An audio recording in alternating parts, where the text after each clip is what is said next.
जरांगे पाटलाच्या विरोधात बोललं की आपोआप फेमस होतं. कारण हे बघा, काम करण्याचं काम दिसत असते. आम्ही काम करतो, आम्हाला समाजाने जेवढा मान सन्मान दिला ना, तो कुठल्या पक्षात कुठल्या संघटनेत काम करून मिळाला नसता. आज जर बघितलं, मनामध्ये हा स्वार्थ आहे की आम्हालाही दादाच्या बाजूला स्टेजवर जागा मिळाली पाहिजे. अहो, इथं 6 कोटी समाज आहे, 6 कोटी समाज स्टेजवर बसवता येईल का? काय आहे यार, सचिन आवळे पाटलाकडे काय पद आहे का? फक्त मराठा सेवक. यांच्याकडे काय पद आहे? मराठा सेवक. महाराष्ट्र ओळखतो. राजकारणामध्ये शरद पवारांचं नाव घेतल्याशिवाय आणि समाजकारणामध्ये जरांगे पाटलाचं नाव घेतल्याशिवाय कोणीच मोठं होऊ शकत नाही. आजची परिस्थिती ही आहे. त्यामुळे जरांगे पाटलाच्या विरोधात बोललं की आपोआप फेमस होतं. कारण एवढा मोठा जनसमुदाय दादासोबत आहे. दादांना कोणी आरे शब्द जरी बोललं तर तुम्ही बघा कमेंट्स काय चालतात खाली म्हणून, आणि दुसऱ्या दिवशी त्याचा बाजार ठेवला जातो, हे लक्षात घ्या. पण तरीसुद्धा काही काहींचं यूट्यूब चॅनल, कोणाचे फेसबुक पेज चालवण्यासाठी, उदरनिर्वाह करण्यासाठी मनोज जरांगे पाटलांवरती टीका करतात. हे सरळ सरळ सांगते मी तुम्हाला, बाकी दुसरा कुठलाच उद्देश नाही. आणि पाठपुरावा करणार तर भरपूर आहे. जसं राजकीय लोक असतील तर कुठेतरी एखादं गरीब नेतृत्व मोठं होतं आहे आणि कुठेतरी आपल्या नंतर जसं लोकसभेत झालं, पाडा म्हणलं सगळेच पडले, हां, कुठेतरी ही ताकद समाजाची निर्माण होती. त्याच्यामुळे हे नेतृत्व डॅमेज कसं होईल याच्यासाठी एक टीम सतत कार्यरत आहे. ती याला सोशलला पण आहे आणि ते करत आहे, ते लाभार्थी आहेत, करतात ते. बरं, जरांगे पाटील यांच्या सोबत म्हणजे पहिल्या आंदोलनापासून सोबत राहिलेले काही लोक आता बाहेर पडून दादावर टीका करतात. काय कारण असू शकतं? आता हा खरंच तर त्यांचा वैयक्तिक प्रश्न आहे, ते का असं करतायत, किंवा कुठे जरांगे पाटलांची जी लोकप्रियता आहे ती दिवसेंदिवस वाढतच चालली आहे. ती पहिले मराठा समाजासाठी होती, आता इतर जाती धर्मासाठी सुद्धा उभं राहिली. कारण तुम्ही बघत असेल, संपदा ताई मुंडे, ज्ञानेश्वरताई मुंडे असतील, गौरी पालवे असतील, हे तिथं न्यायासाठी दादाकडे येत आहे. आणि दादांनी त्यांना त्यांच्या त्या प्रकरणामध्ये SIT स्थापन करून दिली. विचार करा, जो समाज दादाच्या जास्त विरोधात त्या ठिकाणी आहे. आपण बघतो बीडमध्ये सगळ्यात जास्त विरोधात समाज कोणता आहे, तर त्यांच्या समाजाच्याच माय बहिणी तिथं दादाकडे न्याय मागासाठी येत आहे. तर हे कुठेतरी ग्लोबल नेतृत्व व्हायला जायला लागलंय आणि हे ग्लोबल नेतृत्व कोणातरी सहन होत नाहीये. आमचं नाव इथे 6 कोटी मराठा समाज आहे, रात्रंदिवस झटणार आहे. प्रत्येक जिल्ह्यामध्ये जवळपास 500 लोकांची टीम आहे. आज जरांगे पाटलांनी समजा वैयक्तिक हावळे पाटलाचं नाव घेतलं किंवा आमच्या कनकदादाचं नाव घेतलं, तर इथं बाकीचे जे मराठा सेवक आहे, म्हणजे त्यांना जरांगे पाटलांची दूरदृष्टी जर विचार केली ना तर खूप ग्रेट आहे. कारण ते असं स्पेसिफिक कोणाचंच नाव घेत नाही. हां, पाठीमागे गेल्यानंतर म्हणतात हा सगळे टीम छान आहे, सगळं चांगलं काम करतात, पण मीडियासमोर कधीच कोणाचं नाव घेत नाही. का तर त्याच्या पाठीमागं सुद्धा लोकांच्या लगेच मनात भावना खालीवर निर्माण होतात.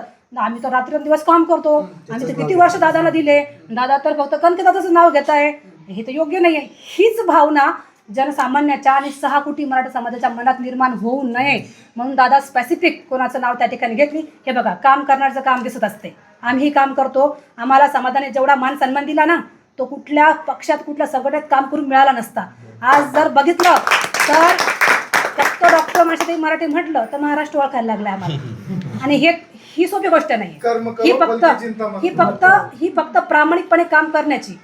तुम्हाला काम कसं असेल चमचगिरी करायची गरजच नाही. तुमचं काम प्रामाणिकपणे करा. समाज दखल घेतो, समाज 100% दखल घेतो. त्याच्यामुळे जरांगे पाटलांना नाव घ्यायची गरजच नाही. तुम्ही दादासोबत काम करा, समाज तुमची दखल घेतो. खरं तर दादा ही जी आता हे जे चळवळ आहे ही खूप मोठ्या लेवलला चळवळ म्हणजे उभी राहिलेली आहे. खूप मोठं काम त्या ठिकाणी जरांगे पाटलांचं चालू आहे. दादांच्या सभा काय ह्या छोट्या मोठ्या नाही, भरपूर मोठ्या मोठ्या सभा झालेल्या आहेत. आणि कुठेतरी स्टेजवरनं मला तुला ह्या गोष्टी, लहान मोठ्या गोष्टी त्या ठिकाणी घडत असतात. कारण या ठिकाणी सर्वच मराठा सेवक म्हणून काम करत आहे आणि 6 कोटी मराठा समाज त्या ठिकाणी आहे. आज एक जणाला वरती बसवलं, दुसऱ्याला बसवलं, तिसऱ्याला बसवलं, तर त्या ठिकाणी मग बाकीचे कोण?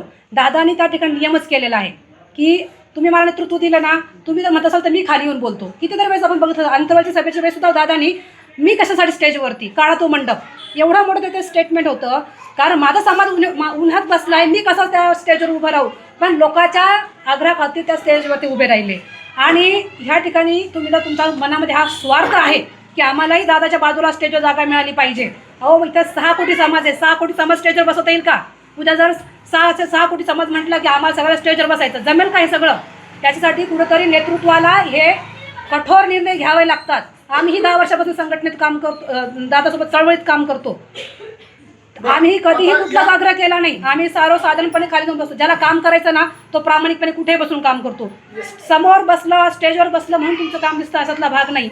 हा एक नियम आहे आणि हा नियमाचं पालन मराठा सेवकांनी सगळ्यांनी केलं आहे. आचारसंहिता ठरलेली आहे की दादा व्यतिरिक्त स्टेजवर कोणी नाही, म्हणून दादा त्या ठिकाणी कठोरपणे स्वतःच्या जवळचे रात्रंदिवस 24 तास सोबत काम करणारे. जर आमचे हावळे दादासुद्धा कितीतरी दौऱ्यामध्ये होते, पण फक्त त्यांचा कॅमेरा असल्यामुळे त्यांना स्टेजवर जाता येतं, बाकीच्या सगळ्याला खाली. म्हणजे दादाच्या सोबत रात्रंदिवस काम करणार सुद्धा खाली बसतात. आपण कोण आहोत मग स्टेजवर जायची आपण इच्छा व्यक्त करावी? खरं तर विषय संस्थापक अध्यक्षाचा नाहीच आहे. मुळात मनोजदादा जरांगे पाटलांची शुभा संघटना होती. शुभा संघटना दादांना खूप मोठी करता आली असती. संस्थापक अध्यक्ष म्हणून त्यांना महाराष्ट्राच्या बाहेरही जाता आलं असतं.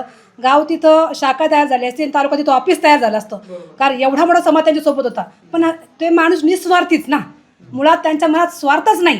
ते कधी म्हटलंही नाही मी संस्थापक अध्यक्ष या शुभा संघटनेचं जर त्यांच्या तोंडातून एकदाही नाव निघालं असेल तर मला तर नाही वाटत कधी नाव निघालं असेल. तुम्ही मला दाखवून द्या कधी त्यांनी नाव घेतलं असेल. ही संघटना एवढी मोठी होऊ शकली असती, पण दादा स्वार्थी नाही. स्वतःची संघटना त्यांनी सोडून दिली, बरखास्त झाली संघटना, आणि समाज अखंड मराठा समाज हा कसा मोठा होईल, यांचे प्रश्न कसे सुटतील, यांना प्रगतीच्या पथावर कसं घेऊन जाता येईल. एक संघटना म्हणलं की स्पेसिफिक छोटीशी संघटना किंवा त्या संघटनेच्या अंतर्गत एवढं मोठं काम करता येणार नाही, म्हणून दादाने ती शुभा संघटना फेकून दिली बाजूला, साईडला करून टाकली आधी. पण प्रत्येकाचं नाव दादा कसे घेतील, कारण हा कुठेतरी आजादुजा भाग होतो. दादाला सगळ्याला सोबत ठेवायचं आहे आणि दादा खूप दूरदृष्टी आहे. संघटना नसतानाही सामाजिक चळवळ विषयावर सांगायचंय.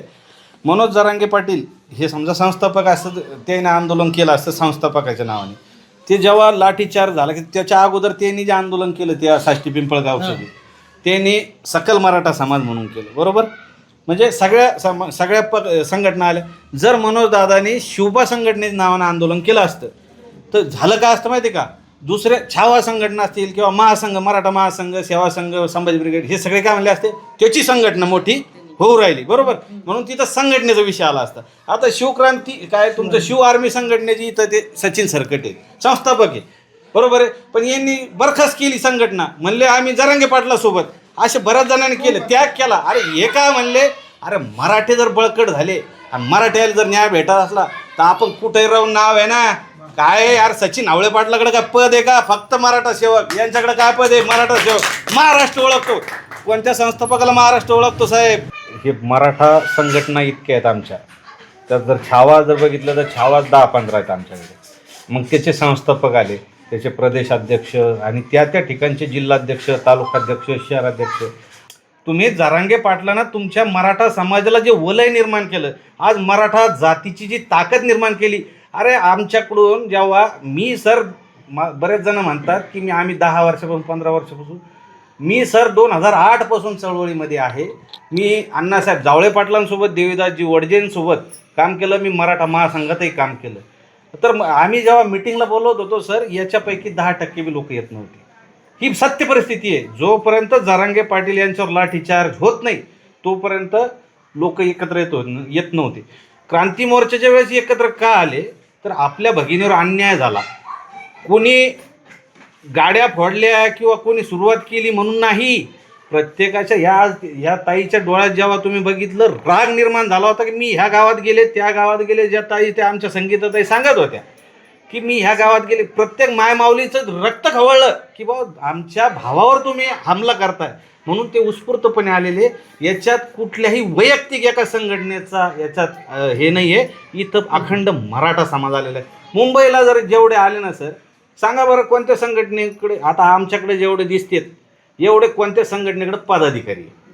हे फक्त संभाजीनगरचे मराठा सेवक आहे, जरांगे पाटलाचे मराठा सेवक आहे, हे मेन माणसं आहे. या ठिकाणी असं आता ठरलं की जे मार्केटमध्ये निगेटिव्ह वातावरण चाललेलं आहे, बऱ्याच वेळेला तुम्ही प्रश्न विचारता की बाबा जरांगे पाटलाची हवा संपली का, तर ते आम्ही वेळोवेळी दाखवलेली. 14 ऑक्टोबरची सभा मनोज जरांगे पाटलांनी केली, त्यानंतर दुसरी सभा केली, नारायणगडची सभा केली, दसरा मेळावे बघितले.